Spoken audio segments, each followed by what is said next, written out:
Hey everyone, it's Specs and Stats here. Today we're going to be looking at BtB's, which is a decently new glitch that was discovered probably just a few months ago, but it has a major impact on pretty much every single category in Breath of the Wild speedrunning.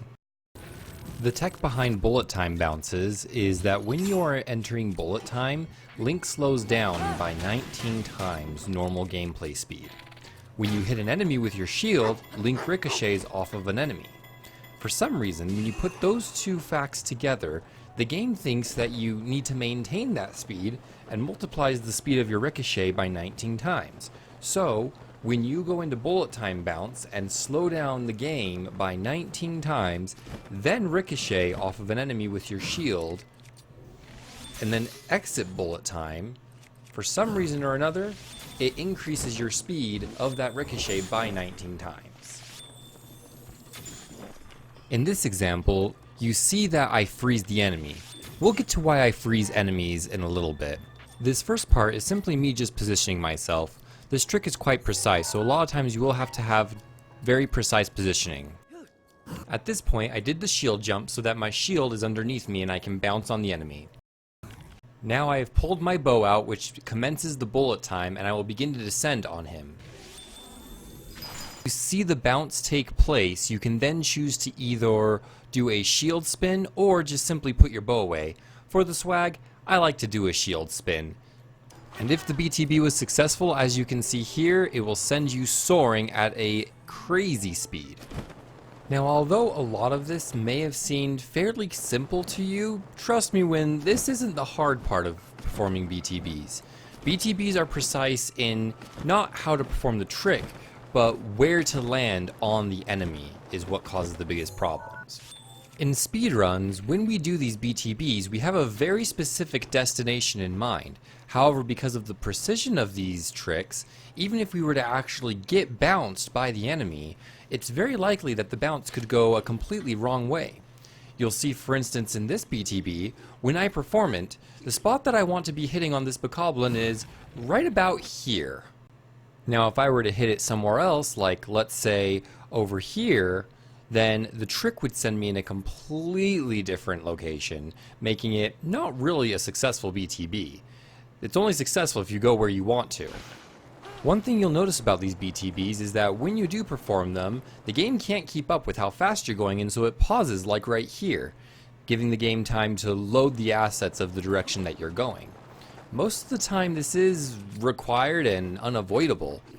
However, there are many runners such as Rossin Runs who is looking into currently how to diminish or even possibly eliminate the lag that occurs during BtBs. As you'll see here, one of the methods that he says and is clearly visible from his research works to help eliminate or reduce the lag that's caused by BtBs is by looking up into the sky to reduce the assets that need to be loaded and switching weapons before you actually are supposed to hit that load. This, as you can see, shaves precious seconds off of runs like any percent that are super optimal. The one enemy you can BtB off of are the red bokos. All other enemies need to be frozen due to health and damage knockback.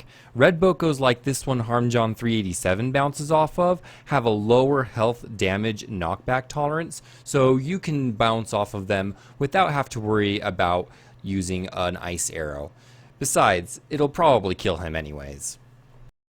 Not every BtB has about the same height and distance. In fact, the height and distance are kind of relatively connected.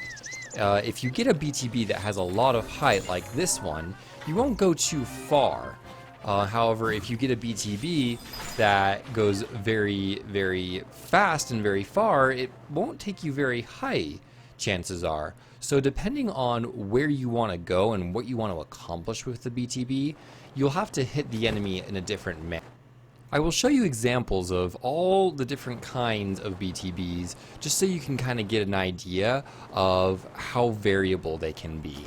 So again, in this example, this is a BtB that normally I would have used to get to that tower that I passed by long ago.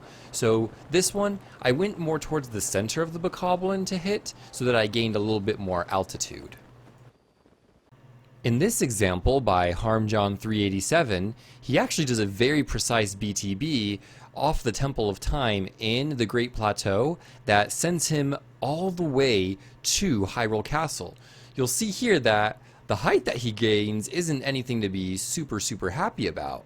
However, since of the angle of his BTB, he gains enough speed and enough distance to actually be able to make it all the way to Hyrule Castle, even on just 1 bar of stamina.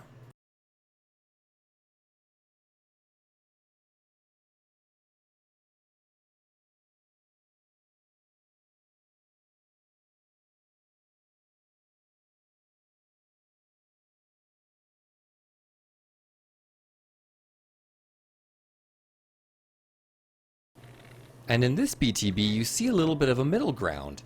You see where Link gains a decent amount of height, but he also gains a decent amount of speed, so that you get a little bit of height to get to a higher place that you want to get to, but at the same time, you also have the distance to actually make it there.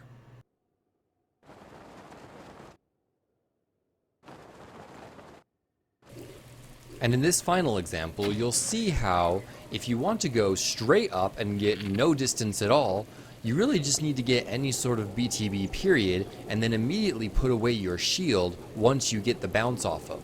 This translates all of Link's forward momentum into upward momentum, giving him a great amount of height, and a lot of runs will use this in order to quickly traverse upward towards a tower or scale a large mountain.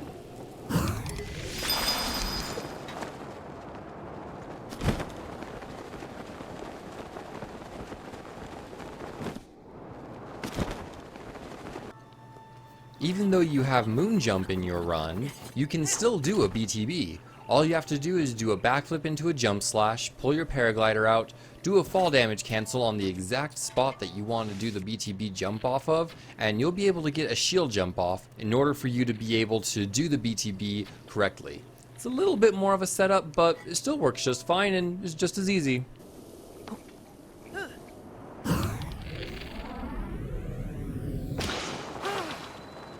The last thing I'm going to talk about are the types of enemies that you can perform a BTB off of. There are very specific requirements that are needed in order for an enemy to be BTB'd off of, and it's really quite simple. If the enemy has a ragdoll state when damaged, then you can perform a BTB off of them. That includes a whole slew of enemies, however, you'd be surprised at 1 or 2 of them.